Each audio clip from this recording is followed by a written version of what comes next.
welcome to Exam Tutor Lectures. This is part 10 of chapter 4 of class 11, Chemical Bonding and Molecular Structure, and the topic we are going to discuss, that is valence bond theory. Previous topics जो हमने discuss करे हैं chemical bonding and molecular structure में, हमने Lewis approach देखा था, after that VSEPF. ये दोनों ही थ्योरी हमें काफ़ी हद तक बताती हैं केमिकल बॉन्डिंग, लेकिन पूरा आइडिया नहीं देती regarding this topic. Lewis approach से आप स्ट्रक्चर्स तो लिख लेते हैं, you can write the structures, लेकिन बहुत सारी चीज़ें हैं कि किस तरह से केमिकल बॉन्ड बनता है, what is the difference between the bond association enthalpy and the bond length in a molecule, then the difference कि डिफरेंट मॉलिक्यूल्स जो बनते हैं उनमें बॉन्ड एसोसिएशन एनर्जी या फिर बॉन्ड लेंथ डिफरेंट क्यों होती है, वो हमें लुईस अप्रोच से नहीं पता लगता. सिमिलरली VSEPR थ्योरी जो है, उस वेसिपर थ्योरी सिंपल मॉलिक्यूल्स के लिए तो ठीक है, हमें उसका स्ट्रक्चर पता लग जाता है, ज्योमेट्री पता लगती है, लेकिन जब हम कॉम्प्लेक्स मॉलिक्यूल की बात करते हैं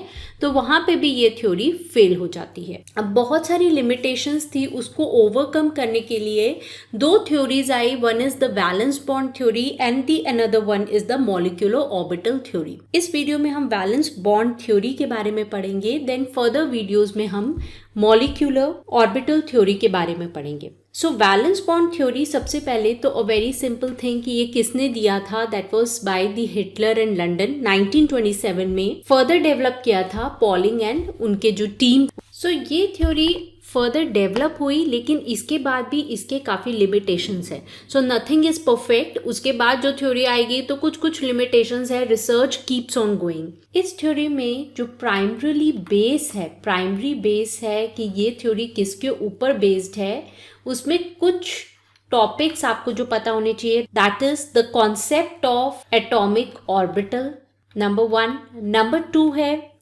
electronic configuration of element, then overlapping in atomic orbitals की ओवरलैपिंग, एंड ये ओवरलैप करके एक ऑर्बिटल बनाते हैं, that is the hybridized orbital, जो कि हम हाइब्रिडाइजेशन टॉपिक में पढ़ेंगे. That is hybridization of atomic orbitals. So ये बेसिक कॉन्सेप्ट है जिसके ऊपर बेस्ड है valence bond theory. That is कि एटॉमिक ऑर्बिटल्स क्या होते हैं, the concept of atomic orbital, electronic configuration of element आपको पता होगे, then overlapping of atomic orbital and hybridization of atomic orbital. अब कोई भी बॉन्ड बनता है, दैट इज अगर हम बात करें कोवलेंट बॉन्ड की, कोवलेंट बॉन्ड में क्या होता है, शेयरिंग होती है. ठीक है, एक एटम आया विद द न्यूक्लियस, एक दूसरा एटम क्लोज आया विद द न्यूक्लियस, तो इनके आउटर मोस्ट शेल जो हैं वो इलेक्ट्रॉन्स शेयर करते हैं. तो इस शेयरिंग में क्या होता है, इनके आउटर मोस्ट शेल या फिर जिसको हम क्या कहते हैं वैलेंस शेल, ये ओवरलैप करते हैं. तो यहाँ पे क्या होता है, there takes place overlapping of the valence shell. तो क्या, that is why it is the valence bond. Valence shell involve है बॉन्ड बनाने में, केमिकल बॉन्ड बनाने में. So it is the valence bond theory. The overlapping of atomic orbital that result in the formation of the chemical bond. ये overlapping की वजह से क्या बनता है, केमिकल बॉन्ड. अब यहाँ पे जहाँ पे ओवरलैपिंग हो रही है तो वहाँ पे इलेक्ट्रॉन शेयर हो रहे हैं, तो यहाँ पे इलेक्ट्रॉन डेंसिटी क्या होगी, हाई होगी. ठीक है, electron density is high here. ठीक है, इलेक्ट्रॉन्स जो हैं वो कहाँ लोकलाइज्ड हैं, लोकलाइज्ड मतलब कहाँ पे हैं, electrons they are localized in this region, the bond region, जहाँ पे बॉन्ड बनता है बिकॉज ऑफ दिस ओवरलैपिंग. तो electrons they are localized here overlapping region में. कोवलेंट बॉन्ड यानी कि जहाँ शेयरिंग हुई है वो क्या रीजन है, वो बॉन्ड का रीजन वो रीजन है जहाँ पे क्या होगा, हाई इलेक्ट्रॉन चार्ज डेंसिटी होगी. बिकॉज इलेक्ट्रॉन्स ही शेयर हो रहे हैं तो यहाँ पे इलेक्ट्रॉन्स तो होगा ही होगा, उसकी डेंसिटी जो चार्ज डेंसिटी है वो हाई होगी, और आप कह सकते हो कि वहाँ पे उसका प्रोबेबिलिटी ज़्यादा होगा. तो अब इलेक्ट्रॉन्स शेयर हो रहे हैं तो ओवरलैप क्या हो रहा है, एटॉमिक ऑर्बिटल। ये एक एटम है ए एटम और ये बी एटम है, वैलेंस जो ऑर्बिटल्स हैं एटॉमिक ऑर्बिटल्स वो ओवरलैप हुए हैं बिटवीन द टू। तो जितना ज्यादा ये ओवरलैपिंग होगा, ये एरिया जितना ज्यादा ओवरलैपिंग होगा, सो मोर दिस ओवरलैपिंग, ये हम इसके पोस्टुलेट्स में भी पढ़ेंगे, more this overlapping is, more the overlapping, उतना ज़्यादा क्या होगा, उतना ज़्यादा होगा एक बॉन्ड स्ट्रॉन्ग बॉन्ड होगा।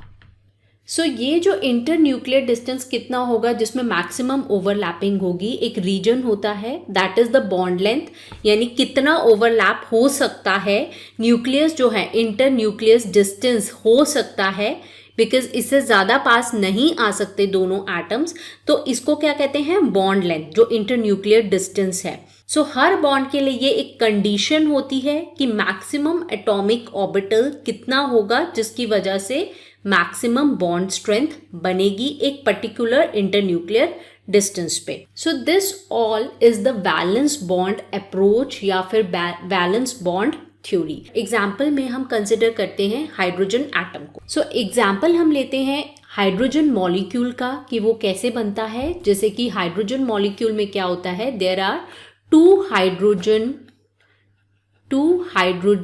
atoms and they are combining together to form hydrogen molecule. So HA एक लिया है, HA एक ले लिया और दूसरा है HB, ठीक है, ये दोनों हैं, इन दोनों के बीच में क्या बनेगा, कोवलेंट बॉन्ड बनेगा, शेयरिंग होगी इलेक्ट्रॉन की। तो यहाँ पे जैसे हमने बताया था बेसिक कॉन्सेप्ट्स क्या होंगे, हम क्या क्या देखेंगे, atomic orbital, and then this thing is also important, that is the electronic configuration of elements, ठीक है। आफ्टर दिस आपको जब एटॉमिक ऑर्बिटल, इलेक्ट्रॉनिक कॉन्फ़िगरेशन आप देखते हो कैसे उनके बीच में ओवरलैपिंग ऑफ एटॉमिक ऑर्बिटल होता है और फिर क्या बनता है, कोवलेंट बॉन्ड। सो हाइड्रोजन के केस में भी यही होगा। Let's see their electronic configuration. Hydrogen molecule, इसकी इलेक्ट्रॉनिक कॉन्फ़िगरेशन क्या होगी, दो हाइड्रोजन एटम है, हाइड्रोजन का एटॉमिक नंबर होता है that is equal to 1, so there is only 1 s orbital and उसमें क्या है, एक ही इलेक्ट्रॉन है। सिमिलरली ये तो HA की बात करी, HB के केस में क्या होगा, again there is only one electron in 1s orbital. So 1s ये जो एक शेल जो हैं ये आपस में ओवरलैप करके अपना ड्यूप्लेट कंप्लीट कर लेंगे and they will form the covalent bond. So दो हाइड्रोजन एटम्स हैं A एंड B, वो आपस में एक दूसरे के पास आ रहे हैं, ठीक है, they will come close. Think of it कि दो हाइड्रोजन एटम्स हैं, एटम्स में क्या है, there is a nucleus and around एक 1s ऑर्बिटल है जिसमें एक ही इलेक्ट्रॉन है। Similarly there is another atom of hydrogen 1s orbital and there is electron, and ये आपस में एक दूसरे के पास आ रहे हैं, दे आर कमिंग टुगेदर। इनके न्यूक्लियाई, ए के न्यूक्लियाई को हमने कहा Na न्यूक्लियाई एंड इलेक्ट्रॉन को कहा Ea, एंड B जो HB के लिए हमने क्या कहा, NB is the nucleus and EB is the electron. So अब यहाँ पे जब दो एटम्स एक दूसरे के पास आएंगे तो कुछ रिपल्शंस होंगी, ठीक है। रिपल्शन किस में होती है, रिपल्शंस कब होती है, रिपल्शंस होती है जब लाइक चार्जेस टुगेदर आते हैं। बहुत बार ये हमने बताया है, ये आपको पता होगा, like charges when come together तो क्या होता है, रिपल्शन, यानी पॉजिटिव के पास आया, नेगेटिव के पास आया। एंड अट्रैक्शन कब होती है, जब ऑपोजिट चार्जेस एक दूसरे के पास आते हैं, पॉजिटिव नेगेटिव के पास किया। तो जब दो एटम्स एक दूसरे के पास आते हैं क्लोजर टू ईच अदर, तो इनके बीच में कुछ रिपल्शंस होती हैं एंड कुछ क्या होती हैं, अट्रैक्शंस होती हैं। अगर हम एक एटम को कंसिडर करें, HA हम कह रहे हैं, एक ही हाइड्रोजन एटम को कंसिडर करें, तो इन जनरल उसके न्यूक्लियस और उसके आउटर शेल इलेक्ट्रॉन के बीच में तो अट्रैक्शन होगा, बिकॉज न्यूक्लियस पॉजिटिवली चार्ज होता है एंड इलेक्ट्रॉन नेगेटिवली चार्ज होता है, तो देयर इज अ अट्रैक्शन, ठीक है। लेकिन जब Hb इसके पास आते हैं तो एक नई टाइप की अट्रैक्टिव फोर्स बनती है। अब वो कौन सी होती है कि ये न्यूक्लियस Eb यानी इस इलेक्ट्रॉन को भी अपनी तरफ थोड़ा अट्रैक्ट करना शुरू कर देता है। सो वो न्यू अट्रैक्टिव फोर्स कौन सी आती है, nucleus of one atom and its own electron, ठीक है, एक इलेक्ट्रॉन, एक अट्रैक्शन तो यही है, ठीक है। उसके अलावा दूसरा अट्रैक्शन ये होता है कि दूसरे का न्यूक्लियस जो है वो दूसरे के इलेक्ट्रॉन को अपनी तरफ थोड़ा खींचने लगता है। तो this is the new kind of attractive forces which arises when the two atoms they come close towards each other। जैसे ये Ha है, Hb है, they are coming close to each other, तो इसका Ea is getting attracted towards the nucleus of Hb, that is hydrogen B attract कर रहा है Ea को, एंड हाइड्रोजन Ha जो है इट इज अट्रैक्टिंग Eb। तो ये भी एक नई तरह की अट्रैक्टिव फोर्स अराइज हुई। अब अगर अट्रैक्टिव फोर्स हुई है तो रिपल्सिव फोर्स भी होगी, एंड रिपल्शंस में क्या है, इलेक्ट्रॉन्स जो हैं Ea, अगर वो न्यूक्लियस तो अंदर की साइड है, उससे पहले तो Ae आ जाएगा और यहाँ पे Eb आ जाएगा, तो Ea और Eb के बीच में रिपल्शन पैदा होती है, ठीक है। वो रिपल्शन होते हैं, दोनों इलेक्ट्रॉन्स हैं एंड नेगेटिवली चार्ज हैं। सिमिलरली एक और रिपल्शन होती है, that is between the Na and Nb, ठीक है। It is in subscript, A is in subscript, so Na Nb जो है इनके बीच में भी रिपल्शंस होती हैं because both are positively charged, यानी दोनों का न्यूक्लियस जो पॉजिटिवली चार्ज है, hydrogen A and hydrogen B, उनके बीच में भी रिपल्शंस होती हैं। तो अट्रैक्टिव फोर्सेस भी नई बनी, दोनों चार्जेस, दोनों हाइड्रोजन एटम जब पास आए, एंड रिपल्सिव फोर्सेस भी न्यू बनी। अब अट्रैक्टिव फोर्स से क्या होगा, आपस में आएंगे, they get attracted towards each other, लेकिन रिपल्सिव फोर्सेस की वजह से ये एक दूसरे से दूर जाएंगे। ये दोनों जो हाइड्रोजन एटम्स हैं रिपल्सिव फोर्सेस की वजह से एक दूसरे से दूर जाएंगे। So these are the attractive forces and these are the repulsive forces, ठीक है। E and Eb they are repelling each other, and Ha and Hb they are also repelling each other.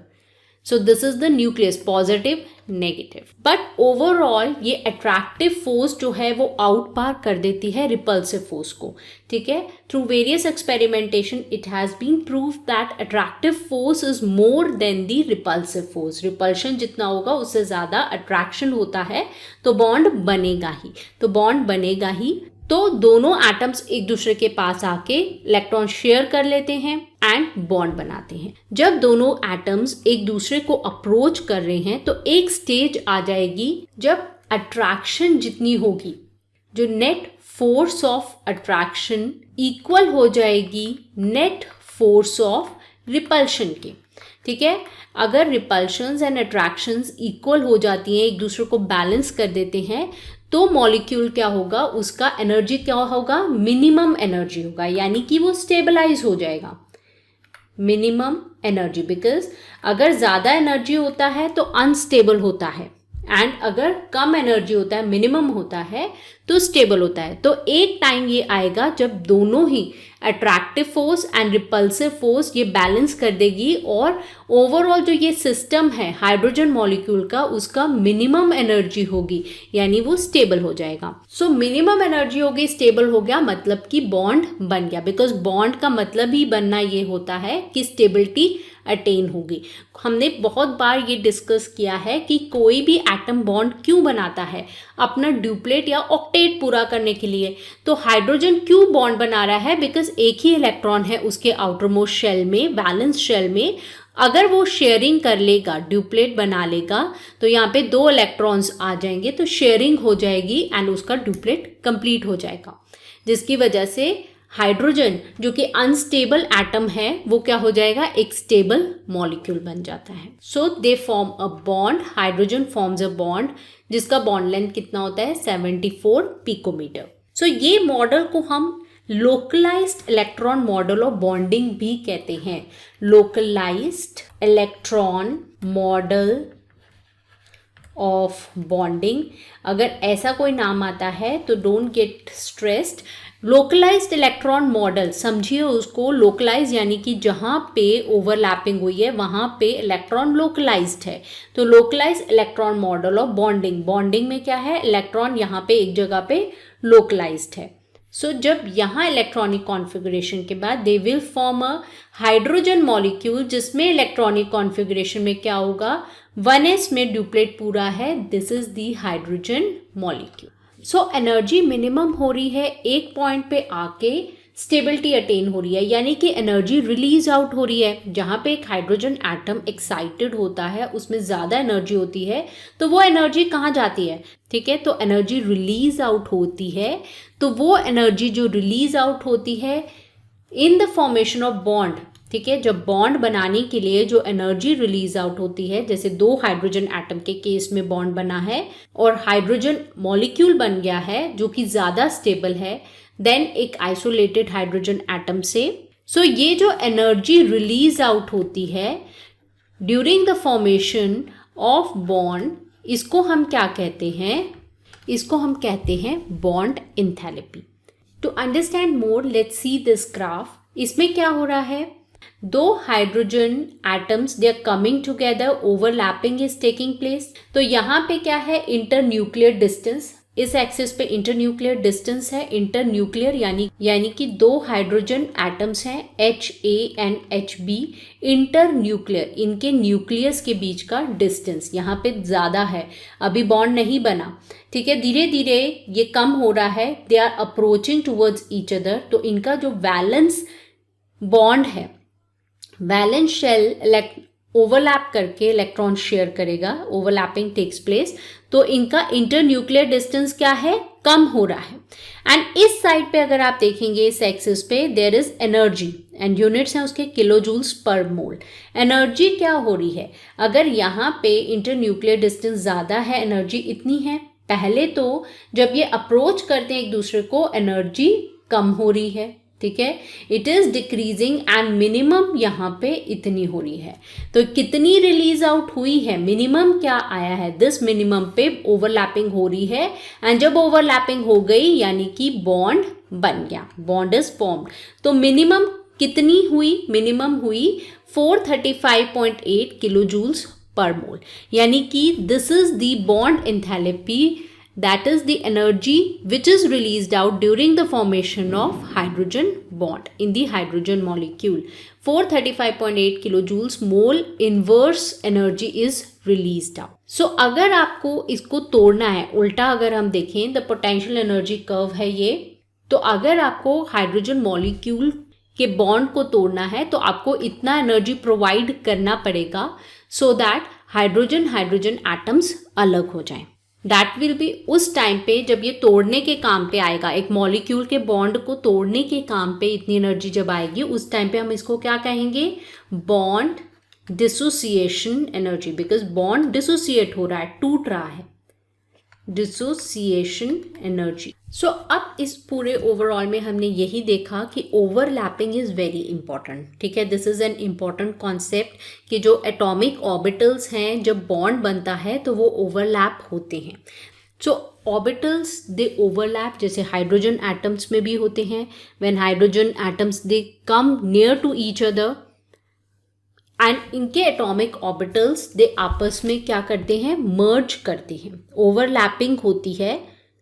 And जितना ज़्यादा overlapping होगी, extent कितना है, ठीक है, overlapping, extent of overlapping से क्या डिसाइड होता है कि बॉन्ड कितना स्ट्रॉन्ग है। जितना ज़्यादा एक्सटेंट ऑफ ओवरलैपिंग होगा उतना ही क्या होगा, स्ट्रेंथ ऑफ कोवलेंट बॉन्ड, ठीक है, कोवलेंट बॉन्ड का उतना ही स्ट्रेंथ होगा। So greater the overlap, stronger is the bond which is formed between the two atoms. So ये जो overlap है, overlapping of atomic orbitals, it can be positive, it can be negative or it can be a zero overlap as well. So हमें पता है, हमने अभी तक देखा था कि spin होते हैं orbitals में, जब two atoms they come close तो उनके orbitals जो हैं वो overlapping करते हैं। ठीक है। इट में बी पॉजिटिव, इट में बी नेगेटिव और इट में बी जीरो। ये डिपेंड करता है कि क्या साइन ओवरलैप हो रहा है। अगर पॉजिटिव पॉजिटिव ओवरलैप हो रहा है, सेम साइन ओवरलैप हो रहा है, सेम फेज है, इन फेज है, तो पॉजिटिव ओवरलैप होगा। एंड सिमिलरली जैसे कि यहाँ पे PZ ओवरलैप हुआ है, और अगर PX एंड S का साइन पॉजिटिव है एंड X एंड PZ इन दोनों का ओवरलैप भी क्या होता है, पॉजिटिव।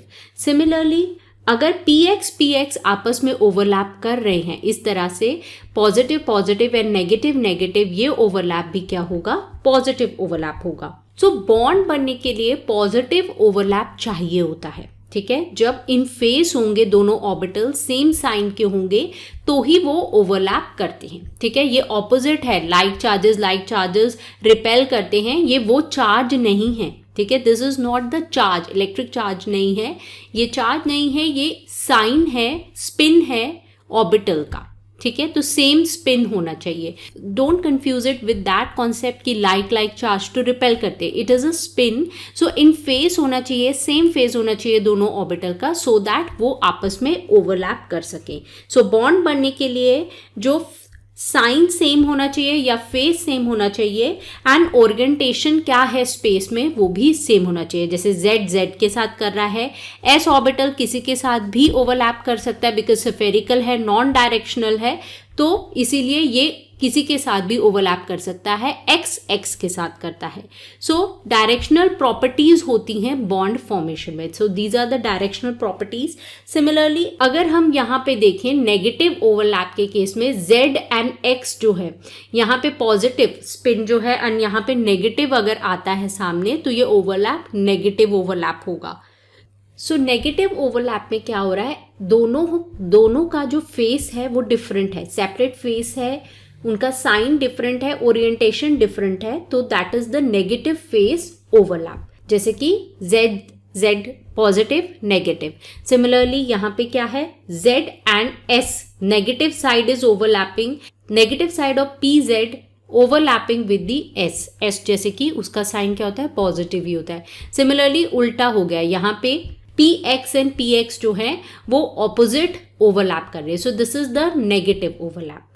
अब एक और टाइप का फेस है, that is the zero overlap out of phase due to the different orientation. जो डायरेक्शन है वो डिफरेंट है, जैसे कि यहाँ पे आप देख सकें तो ओरिएंटेशन में पॉजिटिव इज ओवरलैपिंग हेयर, बीच में जाके एक एटम का ऐसे PX है ऑर्बिटल एंड दूसरे एटम का सेंटर में जाके ओवरलैप कर रहा है, तो उसका लोकेशन सही नहीं है, ठीक है, सेंटर में आ रहा है। अगर ये थोड़ा ऊपर होता तो ओवरलैप परफेक्ट होता, पॉजिटिव होता, या अगर नीचे होता तो नेगेटिव होता, तो सेंटर में है तो it is the zero overlap. Similarly यहाँ पे भी है कि PX ओवरलैपिंग विद PY, तो दैट इज पॉसिबल ही नहीं है, जीरो ओवरलैप होगा ये। सो जीरो ओवरलैप कहाँ पे, जीरो ओवरलैप की वजह से कोई ओवरलैपिंग नहीं होगी, there will be no overlapping और नॉट ओवरलैपिंग एफिशिएंटली। तो जीरो ओवरलैपिंग से कोई बॉन्ड नहीं बनेगा, there will be no formation of bond. So these are the different types of overlaps. किस टाइप के होते हैं, हमने एग्जाम्पल देखा था हाइड्रोजन में किस तरह से ऑर्बिटल वैलेंस बॉन्ड थ्योरी से हम एक्सप्लेन कर देते हैं, लेकिन ये सब पे अप्लाई नहीं होता। लेकिन वैलेंस बॉन्ड थ्योरी की भी लिमिटेशंस हैं, जो कि हमने स्टार्ट में बताया था कि even this theory after the VSEPR की जैसे ये थ्योरी आई, लेकिन ये भी एक परफेक्ट थ्योरी नहीं थी, लिमिटेशंस थे, जैसे कि CH4, मीथेन, अमोनिया, NH3 या वाटर, उसमें क्या होता है, हमें ये तो पता है इनकी ज्योमेट्री क्या है, दैट इज टेट्राहेड्रल। मीथेन की टेट्राहेड्रल है, अमोनिया की पिरामिडल है और वाटर की बेंट है, ठीक है। मॉलिक्यूलर ज्योमेट्री पता लग जाती है, बॉन्ड फॉर्मेशन के बारे में पता लग जाता है, लेकिन फिर भी वैलेंस बॉन्ड थ्योरी जो है वो शेप एक्सप्लेन कर देती है, डायरेक्शनल प्रॉपर्टीज बता देती है इन पॉलीएटॉमिक मॉलिक्यूल्स, लेकिन ओवरलैप के साथ ही उसमें हाइब्रिडाइजेशन की नॉलेज होना भी ज़रूरी है, तभी वो प्रॉपरली एक्सप्लेन कर पाती है। जैसे हमें शेप तो पता है मीथेन, अमोनिया एंड वाटर की, जैसे मीथेन की क्या है टेट्राहेड्रल, अमोनिया की पिरामिडल एंड वाटर की बेंट है। पॉली एटॉमिक मॉलिक्यूल्स का एग्जाम्पल लें वन बाय वन और देखें कि इनकी शेप क्या एक्सप्लेन होती है by this valence bond theory. ये ओवरलैप कॉन्सेप्ट से क्या हम इसे एक्सप्लेन कर सकते हैं, जैसे कि CH4। सबसे पहले हम इसका एग्जाम्पल लेते हैं। दिस इज मीथेन एंड इसकी ज्योमेट्री क्या होती है, मॉलिक्यूलर ज्योमेट्री होती है टेट्राहेड्रल। टेट्राहेड्रल में it's like this, hydrogen hydrogen इस तरह से, एंड ये जो एंगल्स हैं, ठीक है, एक हाइड्रोजन का दूसरे एंगल से, ये दूसरे हाइड्रोजन से ये एंगल कितना होता है, this is 109.5 degree. So let's see कि अगर हम ओवरलैप कॉन्सेप्ट लेंगे, एक कार्बन एटम है, इलेक्ट्रॉनिक कॉन्फ़िगरेशन ऑफ कार्बन कितना होता है, कार्बन का एटॉमिक नंबर क्या होता है, कार्बन का Z होता है 6, सो it is 1s² 2s² 2p2, ठीक है। और we can write it as helium, जैसे 1s2 is of helium, noble gas के कॉन्फ़िगरेशन में 2s2 and 2p2। For the overlap जो एक्साइटेड स्टेट होती है उसमें क्या होगा, हीलियम 2s एक इलेक्ट्रॉन यहाँ से जंप कर देगा 2p में। जैसे p में 3 ऑर्बिटल्स होते हैं, px, py एंड 2pz। तो एक यहाँ पे रहेगा और एक इसका यहाँ पे जंप कर जाएगा एंड यहाँ पे एक एक हैं, ठीक है, एक एक इलेक्ट्रॉन सबको मिल जाएंगे। तो 4 ऑर्बिटल्स हैं जो कि बॉन्ड बना सकते हैं विद द हाइड्रोजन। तो 4 हाइड्रोजन यहाँ पे आ गए। तो यहाँ तक तो हमें समझ आती है। अब ये एनर्जी एक्साइटमेंट की कैसे होएगी, बिकॉज एक्साइट हुआ है, एनर्जी ज़्यादा है, ये कंपनसेट कैसे होती है, बिकॉज एनर्जी रिलीज आउट भी होती है जब बॉन्ड बनेगा, ठीक है। तो एनर्जी रिलीज आउट होती है ओवरलैप के बाद जब कार्बन एंड हाइड्रोजन के बीच में बॉन्ड बनेगा। तो 4 एटॉमिक ऑर्बिटल्स जो कार्बन के हैं वो बॉन्ड बनाएंगे किसके साथ, हाइड्रोजन के साथ। हाइड्रोजन का इलेक्ट्रॉनिक कॉन्फ़िगरेशन होता है 1s1। तो एक ही ऑर्बिटल अवेलेबल है, तो हर ऑर्बिटल के लिए एक एक हाइड्रोजन चाहिए फॉर द बॉन्डिंग। सो अगर s के साथ, एंड अगर यहाँ पे हाइड्रोजन 1s1 आ गया, यहाँ पे भी 1s1 आ गया एंड ये ओवरलैप्स हो जाते हैं, तो क्या होगा, यहाँ पे अनपेयर्ड से ये सब पेयर्ड हो जाएंगे। सो यहाँ पे क्या बनेंगे, 4CH बॉन्ड, ठीक है, 4CH बॉन्ड्स बन जाएंगे। और जब हमने शेप्स देखी थी वो देखी थी जैसे s ऑर्बिटल अगर स्फेरिकल होता है तो p ऑर्बिटल क्या है, x, y and z direction में होगा, जैसे यहाँ पे। सो p orbital x, y and z direction में है, तो डम्बल शेप्स बनते हैं, एक x में, एक y में एंड एक z में। सो ये सभी जो हैं आपस में क्या है, परपेंडिकुलर है, 90 डिग्री एंगल हैं इन सब के बीच में। इसका मतलब क्या हुआ, जैसे SS अगर ये तो ओवरलैप करेंगे तो सिंपल है, SS आपस में ओवरलैप हो जाएंगे। X के साथ अगर H जब बॉन्ड करेगा तो यहाँ पे क्या होगा, जो X डायरेक्शन में ओवरलैप है वो इस तरह से होगा, ठीक है। Y के लिए ओवरलैप कैसे होगा, that will be like this, ठीक है, एक इधर हो गया एक इधर हो गया एंड आपस में इनके बीच में एंगल क्या है, 90 डिग्री का। सिमिलरली जो बॉन्ड बनेगा Z के साथ, PZ के साथ, it will be like this, hydrogen will be here and ये तीनों आपस में इनके बीच में क्या एंगल है, 90 डिग्री का। लेकिन हमें पता है, हमने देखा था टेट्राहेड्रल शेप में एंगल क्या होता है बिटवीन द बॉन्ड्स, ये बॉन्ड्स जो हैं CH और ये बॉन्ड के बीच में एंगल क्या है, 109.5 डिग्री।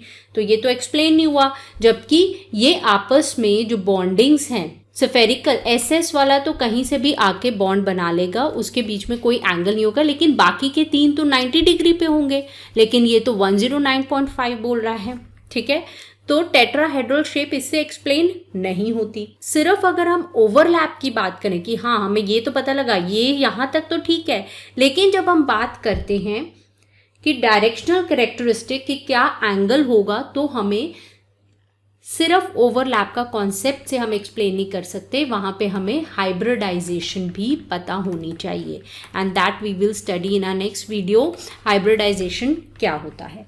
सिमिलरली अगर हम बात करें बाकी के पॉलीएटॉमिक मॉलिक्यूल की, जैसे अमोनिया है या वाटर है, उनके बीच में भी एंगल क्या होना चाहिए था, NH के बीच में पिरामिडल में भी 90 डिग्री होना चाहिए था, लेकिन ओनली ओवरलैप से देखें तो 90 डिग्री होना चाहिए था, लेकिन ऐसा नहीं होता।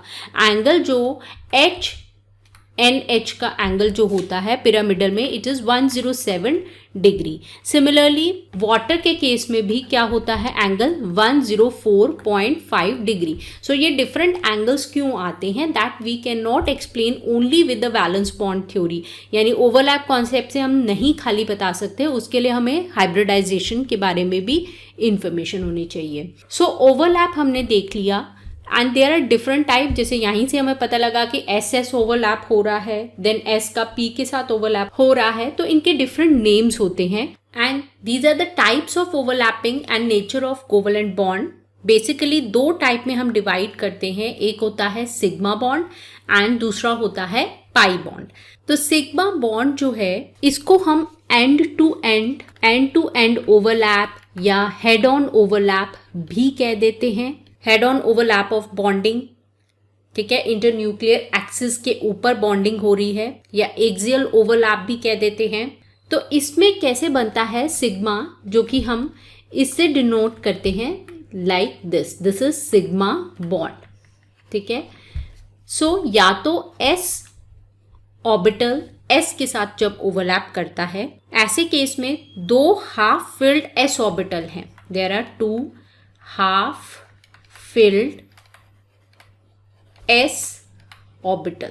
सो S ऑर्बिटल क्या होता है, स्फेरिकल, जैसे एक ही इसमें इलेक्ट्रॉन है, ठीक है, सपोज, एंड दूसरा एक और ऑर्बिटल है, उसमें भी एक है, आपस में ये जब ओवरलैप करते हैं लाइक दिस, ठीक है, देयर इज अ ओवरलैप, तो this is a SS overlapping. अगर S orbital is overlapping with the P orbital, this type of overlapping में क्या होता है, S का हाफ फिल्ड ओवरलैप हो रहा है विद द P का half filled overlap, another overlap, ठीक है, P का हाफ फिल्ड, तो उसे हम क्या कहते हैं, SP ओवरलैप, लाइक दिस, ठीक है, this is the SP overlap. PP overlap जैसे नेम बताया, PP दोनों हाफ फिल्ड हैं and they are overlapping, so these are PP overlapping, ठीक है, PP overlapping. So this is the head on overlapping और axial overlapping, axis पे हैं वो ओवरलैपिंग है। दूसरा बनता है पाई बॉन्ड। पाई बॉन्ड में क्या होता है, द फॉर्मेशन होती है, इसमें जो एक्सिस हैं they are perpendicular to each other, इसको हम क्या कहते हैं, sidewise overlapping, sidewise overlapping. So there is a lateral overlapping, sidewise overlapping, pi से डिनोट करते हैं। So यहाँ पे एक इनकी बॉन्डिंग में एक नोडल प्लेन भी होता है, तो दो ऑर्बिटल जो ओवरलैप करते हैं उनका नोडल प्लेन वो शेयर करते हैं, they share the same nodal plane, जिसमें इलेक्ट्रॉन डेंसिटी क्या होती है, 0। नोडल प्लेन क्या होता है, यहाँ पे इलेक्ट्रॉन डेंसिटी इज 0, जैसे यहाँ पे एक P ऑर्बिटल ये है, ठीक है, this is the nodal plane of P orbital, वो ओवरलैप कर रहा है with the another P orbital, this is the nodal plane, और ओवरलैपिंग, साइड वाइज ओवरलैपिंग, ये यहाँ पे ओवरलैप करेगा and this lobe here overlap होगा, यहाँ पे ओवरलैप होगा, एंड इस तरह से एक नोडल प्लेन शेयर करेंगे जहाँ पे इलेक्ट्रॉन डेंसिटी 0 होगी एंड दो इलेक्ट्रॉन क्लाउड्स बनेंगे, एक ऊपर बनेगा और एक एक्सिस के नीचे बनेगा, these are the 2 clouds and इनके बीच में एक नोडल प्लेन है। सो कॉमनली इसमें P ऑर्बिटल्स इन्वॉल्व होते हैं, D ऑर्बिटल्स भी कई बार पाई बॉन्ड्स बना सकते हैं। सो एक लेटरल बॉन्डिंग होती है एंड डिफरेंस क्या है सिग्मा से, यहाँ पे 2 लोब्स हैं, ठीक है, ऊपर नीचे, यहाँ पे 2 लोब्स ओवरलैप करते हैं, जैसे ये है साइड वाइज ओवरलैपिंग, इस तरह से यहाँ पे भी ओवरलैप हो रहा है एंड यहाँ पे भी है, तो 2 जगह ओवरलैप हो रहा है एटॉमिक ऑर्बिटल का। वेयर एज सिग्मा में क्या होता है, ओनली 1 लोब, ठीक है, तो एक ही ओवरलैप हो रहा है। यहाँ पे क्या होता है, 2 ओवरलैप है because of the side wise overlapping और द लेटरल ओवरलैपिंग। और अगर हम स्ट्रेंथ देखें सिग्मा और पाई बॉन्ड में, ये तो पहले ही हमने बताया किस पे डिपेंड करता है कि कितनी ज़्यादा ओवरलैपिंग है। शेप से ही पता लगता है कि जब हम सिग्मा बॉन्ड की ओवरलैपिंग देखें तो उसमें क्या है, ओवरलैपिंग ज़्यादा है, लार्जर है, ज़्यादा है as comparison to the pi bond. तो सिग्मा और पाई में से सिग्मा जो है, सिग्मा बॉन्ड जिसका साइन ये होता है, it is stronger than the pi bond, like this, stronger than the pi bond because of the larger overlap, greater extent of overlap. बहुत सारे हम आगे एग्जाम्पल देखेंगे जिसमें क्या इन्वॉल्व है, उसमें सिग्मा भी इन्वॉल्व है, मल्टीपल बॉन्ड्स हैं, तो कुछ सिग्मा भी बनते हैं एंड कुछ पाई भी बनते हैं। So to know more about it, in our next video we will discuss about the hybridization. Polyatomic molecule methane, ammonia and water के बारे में नहीं पता लगा था through the valence bond theory कि उनका एंगल डिफर क्यों करता है। 90 डिग्री होना चाहिए लेकिन 109, 107 एंड 104.5 क्यों होता है, that we will get to know through the hybridization concept, जो कि हम नेक्स्ट वीडियो में डिस्कस करेंगे। अगर आपको कॉन्सेप्ट समझ आ गया है and you like the video and you want me to upload more of such videos, do like this video, share करिए अपने फ्रेंड्स के साथ, do subscribe this channel exam total lectures and bell icon press करना मत भूलिए for the instant notification. New video कब upload होती है, you will get the message and give a thumbs up to this video. That's all for this video. Thank you very much.